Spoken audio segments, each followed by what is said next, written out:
Assalamualaikum warahmatullahi wabarakatuh. Perkenalkan, saya perwakilan dari kelompok 3. Nama saya Linda Rahayu dan kedua rekan saya bernama Fadila Tunisa dan Cynthia Kodriah. Pada kesempatan kali ini saya akan membawakan materi mata kuliah Ekonomi Mikro dari dosen pengampu Bapak Hendri Sucipto SPD MSI.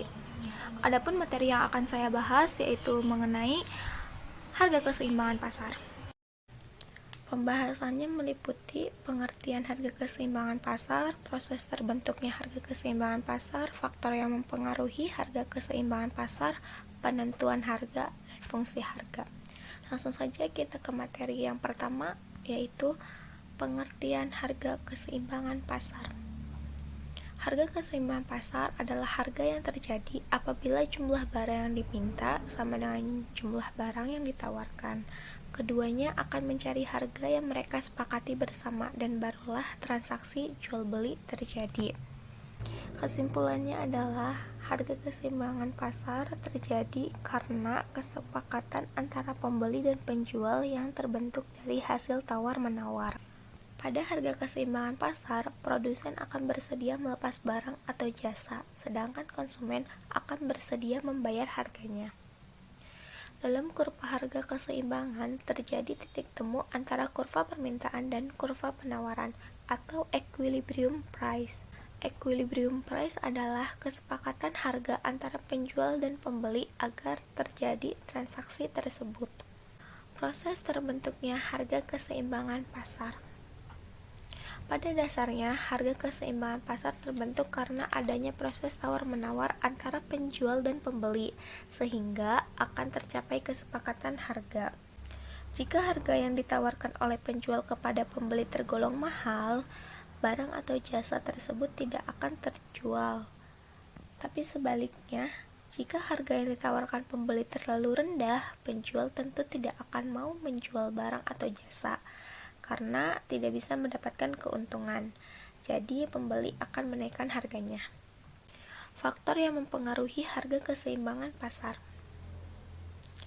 Yang pertama, jumlah barang atau jasa meningkat namun daya beli rendah. Contohnya, muncul model handphone baru dalam beraneka ragam merek di pasaran dengan harga yang berbeda-beda. Akan tetapi, para konsumen yang sudah memiliki handphone tidak akan membeli atau mengganti dalam waktu yang singkat, sehingga daya beli konsumen terhadap handphone akan tetap sama atau berkurang. Yang kedua, tinggi rendahnya biaya produksi. Jika harga produksi tinggi, maka akan mempengaruhi harga pasar, sehingga minat pembeli akan menurun. Begitupun sebaliknya, jika harga produksi rendah, maka akan mempengaruhi harga pasar, sehingga minat pembeli akan naik. Yang ketiga, produsen mengetahui selera konsumen. Maksudnya adalah si produsen harus selalu update mengenai hal-hal yang sedang tren di masa-masa sekarang. Yang keempat, permintaan meningkat namun jumlah barang atau jasa terbatas. Contohnya minyak bumi. Penentuan harga. Penentuan harga terjadi karena proses interaksi antara penjual dan pembeli yang memungkinkan akan terjadinya proses tawar-menawar, sehingga bisa saja pembeli tidak bisa menerima harga tersebut dan tidak melakukan pembelian. Bisa disimpulkan secara kolektif, pembeli memiliki pengaruh terhadap harga pasar. Penjual yang rasional akan mengambil langkah ini lebih jauh, seperti penjual akan mencari informasi sebanyak-banyaknya mengenai harga pasar dalam upaya untuk menetapkan harga pasar guna mencapai jumlah penjualan tertentu. Fungsi keseimbangan pasar. Fungsi keseimbangan pasar tentu saja untuk memperoleh kesepakatan harga yang disenangi antara penjual dan pembeli. Maka fungsi dari terbentuknya harga keseimbangan pasar secara luas adalah sebagai berikut. Menampilkan perubahan kebutuhan yang terjadi di masyarakat. Sudah menjadi strategi utama para pebisnis atau penjual menyediakan barang yang sesuai dengan kebutuhan masyarakat. Memberikan stimulus pada pebisnis agar bisa berinovasi pada perubahan permintaan di pasar. Membantu penjual dalam menentukan penawaran. Jika harga di pasar tidak seimbang, maka keseimbangan harga akan sulit terjadi. Pada saat harga pasar tinggi, maka konsumen yang akan dirugikan. Tapi jika harga terlalu rendah, penjual yang akan mengalami kerugian. Maka setelah kedua harga ditetapkan, keseimbangan dalam pasar pun akan tetap stabil. Membantu produsen dalam menentukan jenis barang yang nantinya akan dibuat. Menentukan pembagian hasil produksi di antara para konsumen. Menentukan teknologi yang tepat untuk bisa digunakan dalam proses produksi. Kurva harga keseimbangan pasar.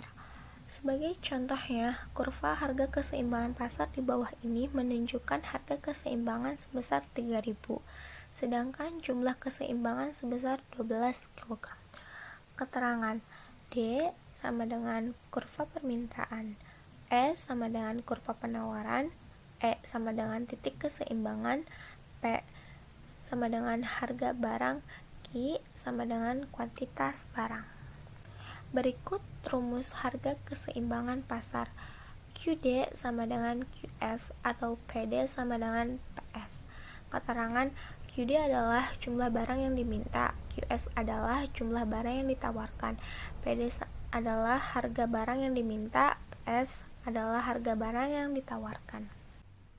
Soal, dalam suatu perekonomian, permintaan terhadap suatu produk oleh masyarakat memenuhi fungsi permintaan QD sama dengan 160 min 2P, sedangkan produk yang dihasilkan oleh produsen memenuhi fungsi penawaran QS sama dengan minus 80 plus 4P.